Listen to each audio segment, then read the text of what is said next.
ऊंची आवाज में हालेलुया बोलो जरा। लूका 13 उसकी 1 से 5 आयत को अब मैं पढ़ूंगा। उस समय कुछ लोग आ पहुंचे और उन्होंने उन गलीलियों की चर्चा की जिनका लहू पिलातुस ने उन्हीं के बलिदानों के साथ मिलाया था। ये सुनकर उसने उनसे उत्तर में ये कहा, क्या तुम समझते हो कि ये गलीली सब गलीलियों से अधिक पापी थे कि उन पर ऐसी विपत्ति पड़ी? मैं तुमसे कहता हूं कि नहीं, यदि तुम भी मन न फिराओगे तो इसी रीति से नष्ट होंगे। या क्या तुम समझते हो कि वो 18 जन जिन पर शीलों का गुम्मट गिरा वो दबकर मर गए, यरूशलेम के और सब रहने वालों से अधिक अपराधी थे? मैं तुमसे कहता हूं, यीशु ने कहा, नहीं, मैं तुमसे ये कहता हूं कि यदि तुम भी मन न फिराओगे तो इसी रीति से नष्ट होंगे। बाइबल में लिखा है कि जीसस अपने लोगों से बात कर रहे हैं और यीशु ने कहा जिन पर 18 जन जिन पर शीलों का गुम्मट गिर गया था और वो एक बिल्डिंग टाइप एक चीज आप समझ लो, उस मटेरियल गिरने से वो मर गए थे। क्या वो दूसरे जो यरूशलेम में लोग रहते थे, क्या वो उनसे ज्यादा पापी थे कि उन पे ये मुसीबत आई? जीसस ने कहा नहीं, वो ज्यादा पापी नहीं थे, परंतु उन्होंने मन नहीं फिराया था। कई बार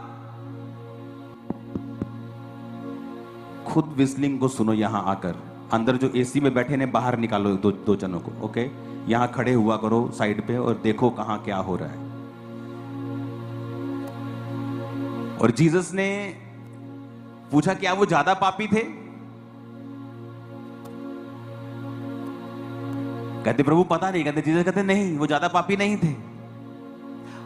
हमें लगता है ये भी औरत तो चुगली कर रही है, ये मेरी ग्वांडन भी तो चोरी करती है बिजली की, ये भी तो कुंडी डालते ही हैं, ये मेरा साथी है, ये भी तो पेट्रोल चोरी करता है, ये भी तो गलत तरीके से बॉस से पैसे लेता है,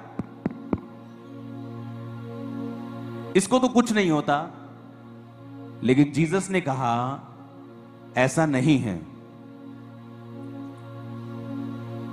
जिन पर शीलों का गुम्मट गिरा वो ज्यादा पापी नहीं थे, बल्कि उन्होंने मन नहीं फिराया था। यानी वो वचन को जानते थे और वचन जानते हुए भी उन्होंने मन नहीं फिराया था। हो सकता है यरूशलेम में रहने वाले लोग उनसे भी ज्यादा पापी हों, लेकिन मौत किन पे आई? जिनको वचन मालूम था और उन्होंने मन नहीं फिराया था। आप बाइबल को पढ़ के देखो, बिगेस्ट मिरेकल लोगों की लाइफ में तब शुरू हुए हैं जब उन्होंने मन फिराया है। जीसस का पहला प्रचार था मन फिराओ। यूहन्ना बपतिस्मादाता क्या बोलता था? मन फिराओ। मन फिराने का मतलब है नए तरीके से सोचो, अपनी सोच को बदल लो। वो व्यभिचार जो तुम्हें आम चीज लगती थी जब तुम अविश्वासी थे, अब वो आम चीज नहीं है, वो एक बड़ा गुनाह है तुम्हारे लिए। लोग करेंगे तो शायद अब उन्हें सजा मिले ना मिले, बाद में मिले, लेकिन अगर तुम करोगे तो परमेश्वर ने कहा तुम्हारी सजा दूसरों से ज्यादा होगी। खुद परमेश्वर का आत्मा कह रहा है कि पिलातुस ने जिन गलीलियों को मरवा दिया, क्या वो दूसरे गलीलियों से ज्यादा पापी थे इसलिए उन पे मुसीबत आई और बाकियों पे नहीं आई? परमेश्वर कहता नहीं, अगर तुम भी मन नहीं फिराओगे तो इसी रीति से, यानी कि इसी रीति से कहने का मतलब है कि दूसरे लोग जो तुम्हें जानते होंगे तुमसे भी ज्यादा पापी हो सकते हैं, लेकिन तुम जो वचन को जानते हो तुम्हारी सजा दूसरों से ज्यादा होगी। क्या तुम्हारी बरकत दूसरों से ज्यादा नहीं है? क्या तुम्हारी आशा दूसरों से ज्यादा नहीं है? अन्य जाति को कोई आशा नहीं। आज युद्ध भी हो जाए तो तुम्हें पता है कि तुम्हारा परमेश्वर तुम्हें बचा लेगा। क्या तुम्हें ज्यादा आशा नहीं है? क्या तुम्हारी सुरक्षा ज्यादा नहीं है? क्या तुम्हारी ब्लेसिंग ज्यादा नहीं है? दूसरे को कोई बीमारी होगी उसे पता है मैं गया, क्रिश्चियन को होती उसे पता है कि मैं प्रार्थना कर सकता हूं और चंगा हो सकता हूं। क्या तुम्हारी पोजीशन ऊंची नहीं है? अगर तुम्हारी पोजीशन ऊंची है, तुम्हारी आशीष ज्यादा है, तुम्हारी आशा ज्यादा है, तुम्हारी बरकत ज्यादा है, तो तुम्हारी सजा भी ज्यादा है। जो तो साइकिल पे खड़ा है उसे क्या चोट लगेगी? गिर जाएगा। लेकिन जो 200 की स्पीड से गाड़ी में जा रहा है, अगर वो एक्सीडेंट होता है तो उसकी चोट भी ज्यादा है।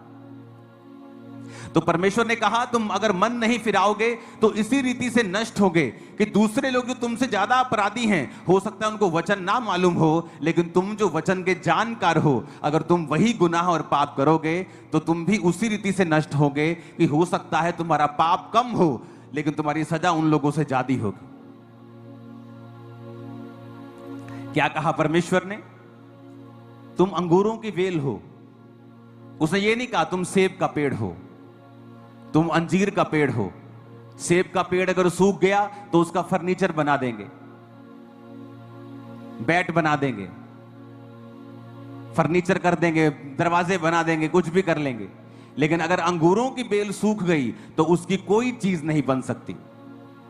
वो सिर्फ सूखेगी तो वो बालन के काम आएगी, जलाने के काम आएगी, और उसके बाद राख बन जाएगी और राख को फेंक दिया जाएगा और लोगों के पैरों के नीचे वो आएगी। तो परमेश्वर ने तुम्हें कहा कि तुम अंगूरों की बेल हो।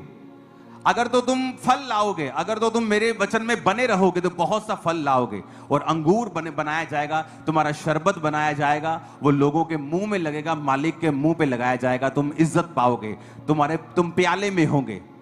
लेकिन अगर उल्टा, अगर तुम सूख जाओगे तो तुम्हारा कुछ भी नहीं बनेगा, तुम सीधा जलाने के काम आओगे। या तो टॉप पे रहोगे या बिल्कुल बॉटम पे रहोगे, या स्वर्ग में रहोगे या नरक में रहोगे, या हाईएस्ट रहोगे या लोएस्ट रहोगे, या शैतान के रहोगे या परमेश्वर के रहोगे। बीच का कोई स्थान क्रिश्चियन लोगों के लिए नहीं है। या तो खुदा के हो पूरे या शैतान के हो पूरे। अब तुम फैसला कर लो तुम किसके होना चाहते हो। खुदा के होना चाहते हो, बीच का कोई स्थान नहीं है क्रिश्चियन लोगों के लिए। परमेश्वर ने कहा तुम पृथ्वी का नमक हो। उसने ये नहीं कहा तुम पृथ्वी का दूध हो। अगर दूध खराब हो गया तो पनीर बना लेंगे। परमेश्वर कहता तुम पृथ्वी का नमक हो।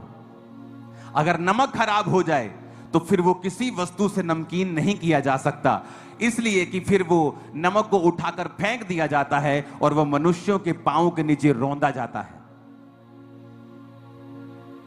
उसने ये नहीं कहा तुम पृथ्वी के दूध हो।